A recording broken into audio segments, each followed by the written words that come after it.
All right, guys, if the last year has taught us anything, is that if a Trump cabinet member is speaking to the press, speaking to anybody, they're saying something stupid. And at the top of that list is Pete Hegseth. That guy is most likely committed multiple crimes. The stories of Pete Hegseth just come and go. He's an alcoholic, he's an asshole, all that stuff. Either way, he was a Fox News morning host, and now he's in charge of the military, the United States military. Over billions of dollars they spend each year. Absolutely absurd. Anyway, he's given a press conference to his underlings, all the generals and recruiters, a bunch of military members, essentially. And let's just see what he has to say about recruitment. Being here. I want to first give credit to our team here, Sean and General Tata and everybody for this idea. The idea that we should hold up the best of the best. The folks that delivered. That worked their tail off all year long across the services to make sure we've got record recruiting, which we do. So thank you. That first and foremost, this is to say thank you and to recognize. Can someone explain to me why we need to recruit more people for the military? Why we need to spend more money on the military? Can anyone explain that to me? We're not going to war. You go to war, you will not have a job the next day. Straight up. Recognize excellence, which is what we want to do here in every service. The best of the best, incentivize everybody to work hard and then reward that. So you're here. I know you got a day of activities and other things that are going on, which will probably put you in the pole position to win again next year.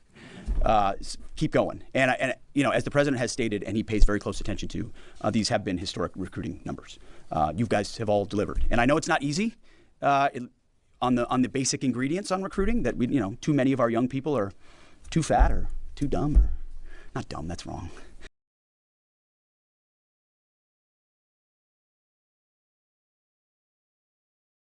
Too many of our teens, too many of our people are too dumb or too fat.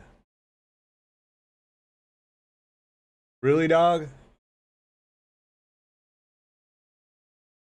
We're just not educating them properly, or they've got criminal records, or PT, or ADHD, all these other things. There's a lot of things contributing to what someone too much ADHD may or may not qualify to get into the military. You guys cut through all of that. You find the great Americans who want to serve. Is that from the vaccines?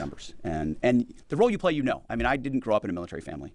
I didn't know the difference between the Army and the Marine Corps when I was 18 years old. No idea. And it was recruiters that I spoke to, or vets who were friends of my parents, who sort of just informed me on the basics. And I landed in the Army because Princeton had Army ROTC. Had they had another one, I probably would have landed there.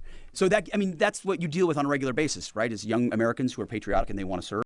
Did he just say he went to Princeton ROC? He went to an Ivy League ROC? And your job is to take their interest and channel it into the types of positions that you want, and gauging what the needs of that institution are, and you do it so incredibly well.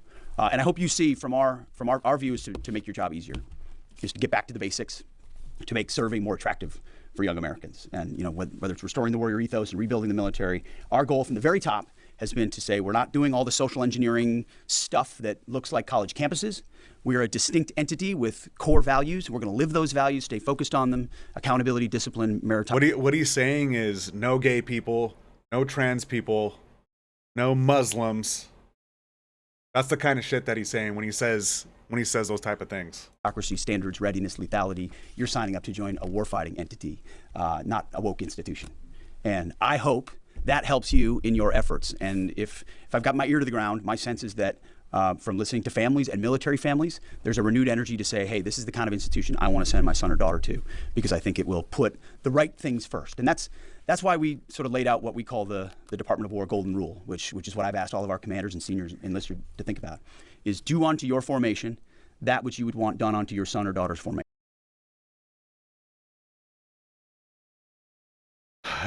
This guy in charge of the military, that is just insane. It's a good thing that we're not planning on going to war anytime soon. Oh, except for the Venezuela stuff. That is terrifying. This guy in charge of the military, Donald Trump in charge of the military, that is absolutely terrifying. God.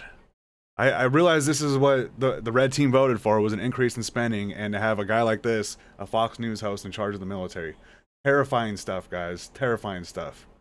Let's stay tuned. We'll see what happens next, and I'll be here to let you know what happens.